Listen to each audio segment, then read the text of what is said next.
Hi guys, my name's Jake. I'm a product specialist here at Smail Mazda in Greensburg. Today we're going to talk about a few cars that we have on our lot. Alrighty, so this one here is a 2021 Mazda 6. It is the Carbon Edition. So you notice the black wheels, the polymetal gray. It also has a really cool red interior. It's kind of a signature thing for these Mazda 6s, the spoiler. This particular one, being the Carbon Edition, does give it a little black accent to match the wheels and the mirrors. Alrighty, so when we get in it, we notice the super sporty interior look. It's also a clean look, really no wasted space here.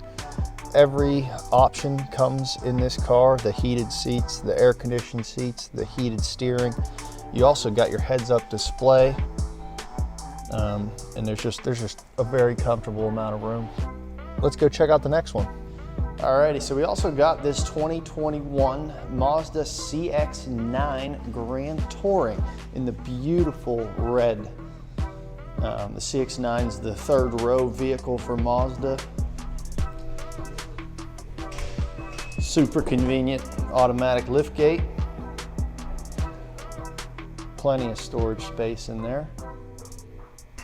Alrighty, when we're inside, as you can tell, it has the same capabilities of the Mazda 6 that we just saw, just a little bit of a different setup as we're in an SUV now.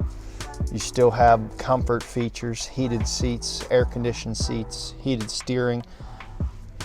This also, Grand Touring, does give you the heads-up display. So those are two of the many Mazda options we have here at Smail. If you have any further questions, feel free to leave a comment, look online, or just come visit us. We're right off Route 30 in Greensburg.